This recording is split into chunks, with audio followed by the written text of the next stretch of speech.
Jeff Walker, and we're here at the Northfield Vineyards here in Sparta, Tennessee. And we're going to talk some dirt track racing and mix in a little asphalt racing today. This is the Southern Dirt Motorsports podcast, the original Dirt Motorsports podcast here in Tennessee. And I've got Gary with me, Gary Lawrence, got Mike Luna with me, we got Dusty, and we've all got the privilege today of talking to Mr. Bob Byrd. And so welcome to the show, Mr. Bob Byrd. Well, thanks. I guess we need to start at the beginning. I don't know, you hadn't been here, 30 minutes? And I already think you're one of the most interesting guys that I've ever talked to, and probably accomplished more than most people can. And tell us about where you're from and how you got here. Well, originally from Honolulu, Hawaii, and raised in an orphanage over there, and was adopted. My dad was from Powell's, Tennessee, but they moved out here to Eaton's Crossroads, and so we came over late 40s, and we moved around. I lived with them for 9 years, and in 9 years we moved 13 times. So every time the rent came due, we had to move, and but moved all around the Crossroads area, Lenore City, Loudon.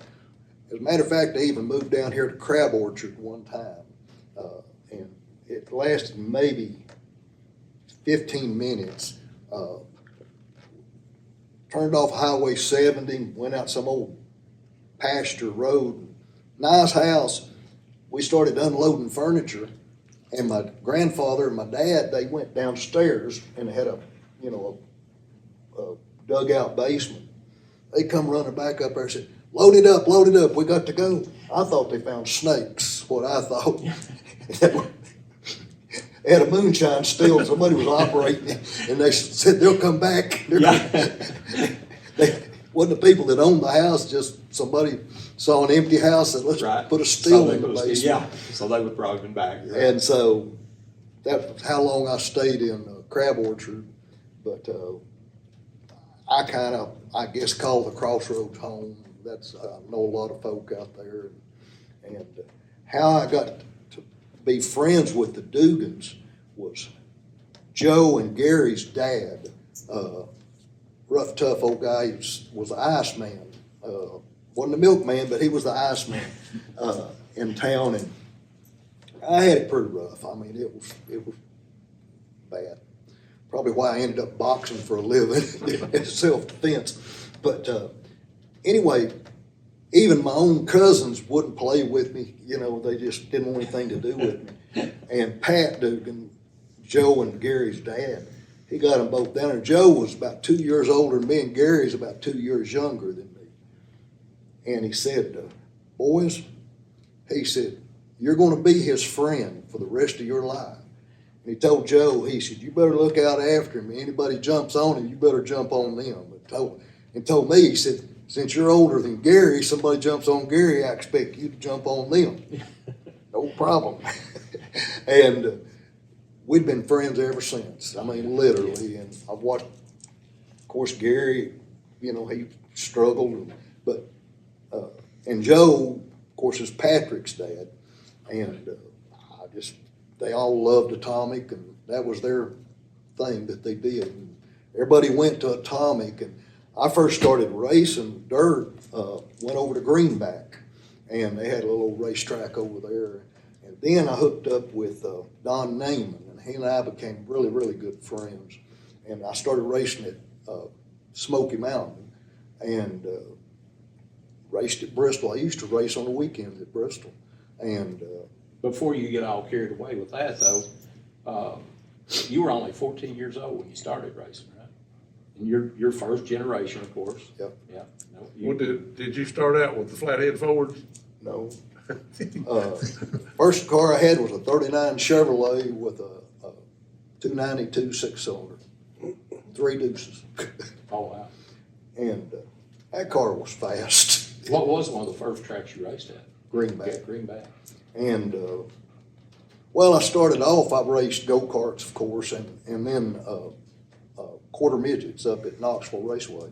And I really like that, and that's where I started. I met Ed Zink. I don't know if you know who that is, but he built world championship little formula cars. And that's why I got off thinking, that's what I want to do, is go to Europe and be a big star. But I was only $15–20 million short making that trip. I think we've all been through that, yeah. Well, yeah. The Greenback Speedway you mentioned, that's, I think, the fellow that had the Atomic Speedway, Bob Martin, right? He built that. Supposedly he went to a race over there at Greenback and saw that and was inspired to build the Atomic Speedway. I never heard that story, but that's, at that time, that was about the only racetrack around. And like I say, it started, and then Smoky Mountain kind of come on the scene. And I love Smoky Mountain. That was a great racetrack. And hadn't seen it to keep cutting it down. I don't know. You know, Mike Weeks could probably tell you how good it's going to be. I don't know. But once you got started in the car, you said you built your first car that you had. I did. What kind of a car was it now? That was that 39 Chevrolet. 39 Chevrolet. But you, later, after that, you had a Nova or something that you I started had- racing at Atomic? I had 5 or 6 Novas. I've had over 120 cars of my own. What I did, Rudd and I hooked up, and basically I just Rudd Rudd Tharp. Right, okay. I was looking for a way to help him make a living. And he was a fabricator in East Tennessee, right? Had a little shop, Yeah, built some race he cars. was everything from a mechanic to you name it, and he and I just become really, really good friends. Is that kind of how you caught the racing bug from him, maybe? Hanging around? No, Rudd was a little different. He wasn't normal, like whatever normal is. He was going to do it his way or no way. And, but he was the best fabricator I'd ever seen, but he couldn't hang sheet metal for nothing, so I had to do all that. But I am a degreed engineer from the University of Tennessee, so I draw up a blueprint. I'd take it up to Rudd and I said, let's try this. I'd come back the next week and Rudd would have transposed everything I had on a piece of cardboard and had tape measures. And that's all he ever carried was tape measure and a piece of cardboard and a magic marker. I just figured that's the way he did things. And before he died, he really slowed down. I had made him a deal of what I would do until he retired. But that was pay his insurance and do some other things. Well, he's slowing down, but he didn't have any source of income. I said, listen, build anything you want to build. You can keep all the money. I don't care. I mean, it's just help you out. But if I need something done, I certainly expect to go to the front of the line, you know, if I come up here. But anyway, and Rudd was so superstitious. I mean, he hated red. Well, all my cars were orange. He said, that's another shade of red. He said, you do a lot better if you painted everything blue. I said, that's the dumbest thing I've ever heard, Rudd. And then it come up there, and I've always painted my engines gray. And the reason being, I could see an oil leak if I had one. And come up there and he painted my engine black. I said, why you do that? He said, everybody knows you got to paint an engine black. I said, why? He said, Bob, black draws heat out. Draws the heat out of the motor. I said, say what? I said, it don't work that way. Yes, it does. I never convinced him otherwise. But right before he kind of quit altogether, his health kind of went down. Right. And I had designed the last car I showed you, took a picture of it up at Chilhowie Park. It was radically different than anything at the time. And again, he drew it out on cardboard. Mm-hmm. And so his daughter always helped him. She's about that tall and about, well, it's easy to get the dimensions. And I said something about, I said, why's your daddy always put that on cardboard? She looked, she said, how long you known him? I said, 45 years or so. She said, you know he can't read or write, right? I said, yeah, he can. She said, he can't read or write. I said, did he ever pass a driving test? She said he never did. I had him hauling stuff all over the world. Never had a driver's license. Yeah. Couldn't I've heard read or write. But a lot of these old guys used to lay the cars out on the floor, like one side of the frame rails or something like that. Right. You know, that, but back, like you had mentioned earlier, that you guys had bought a car from my kid, like an old Roscoe Smith car. Most of those cars were like 55 bags and maybe. all of them were. Yeah, what was the snout mostly on those? Most of them were 55, and then they started putting the Camaro and the Nova snouts on them. Right. And little secret now that he's not alive anymore was I helped Leon Archer a good bit. And Archer could just drive, you know. He's like Mike Weeks. He could drive a car. And so anyway, I got to looking one time. I was sitting right beside him in an NDRA race. And I said, And so I learned more by watching. Bud Lunsford helped me more than anybody on the planet. And he didn't want to answer questions, but he'd say, look at that real close, Bob. And he did so many things that everybody tried to do it, and all they did was screw themselves up. Well, anyhow, on the Archer's car, got on and pulled the hood off of it. I got to notice him something. And, you know, he could run all the way on the bottom. He could run in the middle. And I asked him, I said, why do you always run up there? He said, Bob, everybody else is running down here. It's why you want to run where they're running. And I said, makes sense. And then the next car he had, I noticed what I'd noticed before was different. And then it dawned on me what he had done. And he didn't even know it. I asked him, did he do it on purpose? And he didn't even know what I was talking about. The Camaro snouts, if it was a big block, that engine set an inch and a half lower than in a regular one. And look at his air cleaner. It was down here. And then the rest of the time you'll see them, they're up here. And I said, well, they're putting spacers under. But I got to looking, and as soon as I looked down in there, I knew what it was. He had a big block snout, and he didn't even know there was a difference in them. And so Bud Lunsford was a great innovator back in the day.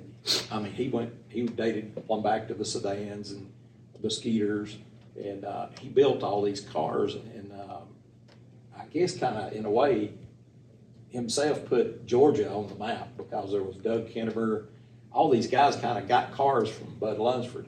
He had a famous Chevy too, the Gold Nugget, I think they called it. That Chevy too. That thing won races all over everywhere. You know, that Camaro that ended up, Ken Phillips drove it and he wrecked it. The guy who owned the car called us up and wanted us to fix it. And I said, I'll fix it if you'll let us take it apart. We took that car. I'm talking about every nut and bolt on it. We took it off and weighed it. That was the lightest car. I mean, take a crazy man to drive that car. But down at Hoke's Bluff one time, we was racing down there, and here comes Bud. Where was Hoke's Bluff at? Gadsden. That was at 5/8 of a mile, like 36, 37 degrees. Super fast. Oh, well, they put used motor oil with sulfur in it. It's so bad, I told the brothers, Stevens brother, I said, I ain't coming back. You can't get this crap off your car. And they started handing me $25 a week just to clean my car up. Because That's the place Rocky was talking about. You can get the stuff off your well, car. what they did was they both worked for the county, the road crew. Oh, wow. They built that track with county equipment, and the road graders, everything came from the county, and that's what they put on these old dirt roads to keep the dust down. So they just come out there with a big old tanker, sprayed it, and all that stuff was awful. I mean, it puddled up that deep if you ever went low on the track, couldn't get it off your face shield. But anyway, down there and they had 100-watt light bulbs hung in the trees. I mean, it was dangerous. At about 150-mile-an-hour racetrack, here comes Lunsford with that little Chevy too. I said, well, of course they paid him to show up, and he comes rolling in there, and I went over, and I was the only person there he knew. He said, hey, Bob, how you doing? I said, you need some help? No, I don't need nothing. You know, he always went, he didn't even carry a spare tire. He didn't care. He's like our Lawrence. He backed it off, and they were making a big announcer, but he was going crazy because they paid him pretty good money to show up. He made about no more than 3 laps. Rolled in, drove up on the ramp truck, buckled it down, went back, told Richard, he said, you don't owe me nothing. And he said, what went wrong with your car? He said, man, get killed on that racetrack out there. He said, I'm going back to Georgia. I think there was one got killed there. Or maybe Harold 2. Fryer. Yeah. Matter of fact, I was there when it happened. Drive shaft come out of a car and hit him right square in the head. But Bud Lunsford, I was going to tell you a quick story about Bud Lunsford that I knew of. Back in '76, I believe, Charlie Hughes from Dalton, Georgia, I think he was somewhere around in that area. yeah, well, it used to he be won. Ridley Hughes. Okay, yeah, They he were- won the world, I believe. Yeah. And then in '77, Doug Kimmer won the world. And at that time, Larry Moore, I think he was racing with Ed Howe and stuff, and he came down there and he's like, you guys are the fastest guys I've ever saw in my life, you know. And they're like, no, we run second where we're from. And he's like, who beat you? Yeah, Bud Lunsford. He's like, boy, I'd like to race him. He said, you'll have to come there. He won't come here. That's right. They had that race, and I never will forget. And Bud was so used to doing it his way. Well, you know, what's his name? What was a Reed Cam guy? Yeah, the, John Reed. John. That was his brother-in-law. So, Oh, really? yeah, they Oh. used to work in his basement down there. I mean, I didn't know that. they come up with more stuff, but all he did, he had a drag race motor. Yeah. And I'll start doing that, you know, because being blind, I had to run on the inside to keep somebody from coming up on me, and I didn't want to get somebody else's way, you know. So anyway, I watched him, and I mean, Bud would tell me, he wouldn't say this is what you got to do. He'd tell me, you look at it and you figure it out. Well, he'd come down there one time with that little Nova, and he put 2 shocks on each wheel, you know, like they did on the Cup cars. I looked and I said, Bud, as light as that car is, and I don't know if you ever noticed it, he didn't have any bars going to the back.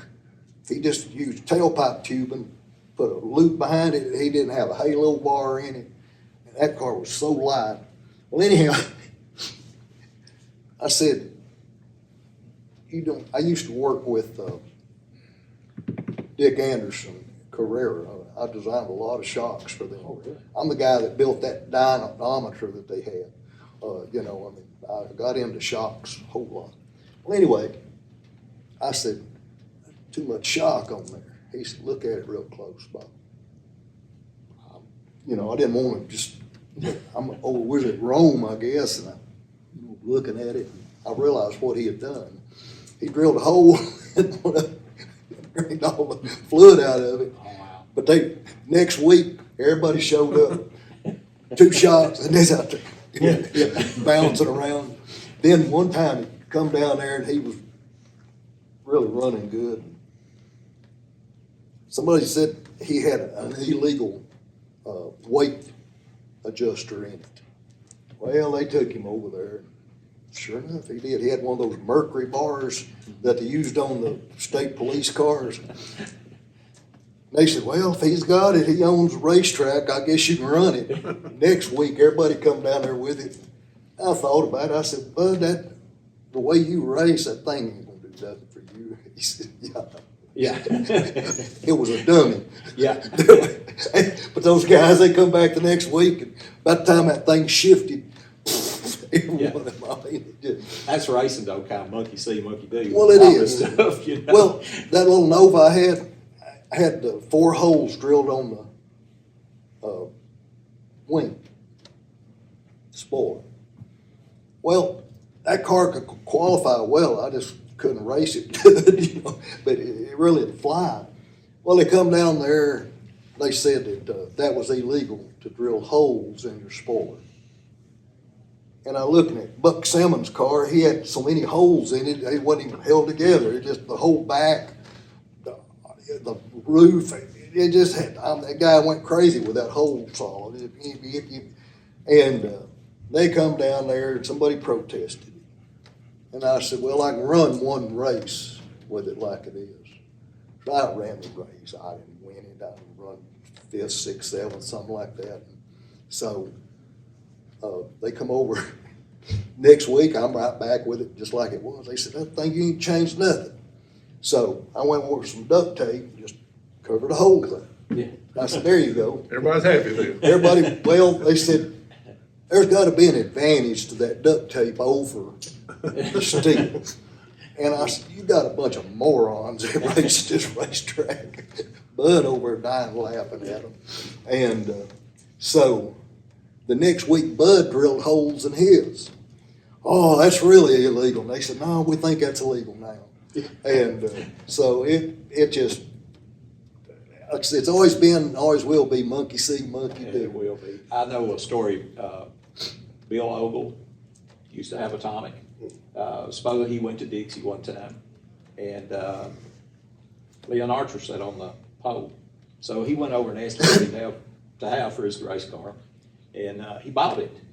And when they got ready to race, it was kind of the deal Archer thought, I was going to race, you know, my car, and you race yours, and I think Bill was starting in the back. And anyways, Bill said, no, that's my car now. So he was going to start on the pole. So Bill started, and then Archer started in the back in Bill's car and won the race. You know, Archer could drive. those guys were racers, man. Now, if you look at him and Leon Sales, Doug Kinnemer, all those guys drove dump trucks for livings. Really? And Little Bill Corum, you know, run a backhoe. I watched Little Bill one time, went over at Butch Curtis's, you know, when he was in that equipment business. He bought a new, I don't know what it was, some kind of a spectacular backhoe. And he got Little Bill down there. We were building cars for Little Bill that Curtis owned. And Out of the Rudd Tharp shop, right? right. Okay. And so, and then Little Bill, he said, see what you can do with that. And I promise you, he took those outriggers. He's up here and he walked it on the outriggers all the way down to the field, up on the other side, turned around and walked it back. And I said, that's a guy that's got good hand-eye coordination. Those guys with dump trucks, same way. You know, they're in their real tight spots, and they don't care if they run over you. You know, they got. It's like my kid; he wouldn't give a rat's rip if it was his mother out there. He's going to run over you going to the front. Yeah. We was at Tommy one night, and I didn't know Little Bill. Well, I went up sitting with him there, and we was in the grandstand. I don't know why he didn't have his car there that night, but anyway, they was racing, and but he was so comfortable to be there. He knowed so much about them cars, and it was a thrill just get. The Kinnemer started about halfway back, and the Kinnemer got to the front. Well, just as soon as he got to the front car, that car spun out. Kinnemer wasn't in the wreck, but he stopped, and to keep from getting in the wreck, they stopped the race and put Kinnemer in the back. And Little Bill had a fit about Kinnemer started back, and he come right back through him and wound up winning. Little Bill turned around and looked at me. He said, that wasn't right at all. But boy, I sure do like to see him come through there. So he was a thrill to Yeah, know. Kinnemer was a good-looking guy, but he could have been in the movies. All the girls up in the stand, oh, Doug Kinnemer, I'd come in down there, oh, Bill, Lord, let's go the other direction. But, yeah, Mike, everybody been in racing. There's seen so much to happen and gone on and just craziness. I mean, like Junior Johnson, he taught me so much about, it really wasn't in the rule book, but, you know, I had a 421 small block, and you could hear it. You know, you can tell a big bore engine when you crank it up. And they said, he's illegal. I was supposed to be running a 355. And I got a Canadian block because the water jackets were the same, it was on a 350. But it had a thicker, you know, cast, so you bore that thing out. And like I say, a 421 cubic inch small block. And finally I was at, I think it was at Green Valley. And they had a NASCAR tech guy, Harold Henson, who I don't know if you knew Harold or not, but his son was Kevin Henson. Yeah. Pretty good. Yeah. And so they protested my motor. Well, Junior told me how to make it legal. And you take cigarette papers, you roll them up like a cigarette, and you just shove it down the hole, because they'd let you take your own spark plug out, pull that spark plug out, shove that thing down, and you pump it up. Read perfect. He said, well, that's illegal. I said, why is it illegal? He said, you're only 354. And anyway, they said, that's just not possible. Check another cylinder. I said, no. Rules are simple. All you have to do is check one cylinder. So anyhow, we got away with that. And then another time, I think I was at Talladega when they started running NASCAR. And they come up, and I forget what they protested me over, but I saw them coming. I had built this boy a car, and it was so illegal. I mean, the word's not even there. And then they got down to the engine. Well, Harold come up to me, and he said, what that thing's supposed to be? And I told him, and he said, is it legal? I said, no. He just held his hand. I laid $100 bill in it. Of course, it was legal. But anyway, when I saw old Lynn Phillips coming down through there, I kept sidestepping, you know. And finally he got up there and he said, my back car is so illegal. And I had shortened the front 13 inches, moved the back end forward 6 inches, lowered the whole thing something like the whole width of the rocker panels.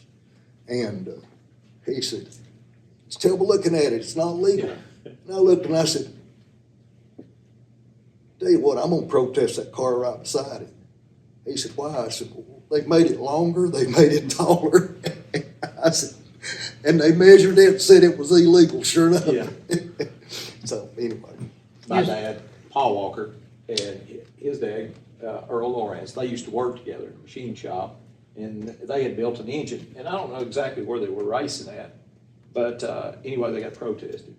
And my dad was a lot of times the tech guy also. And they came to him and asked him, said, is it legal, before they ever tore it down? He said, they let us use our gauges. I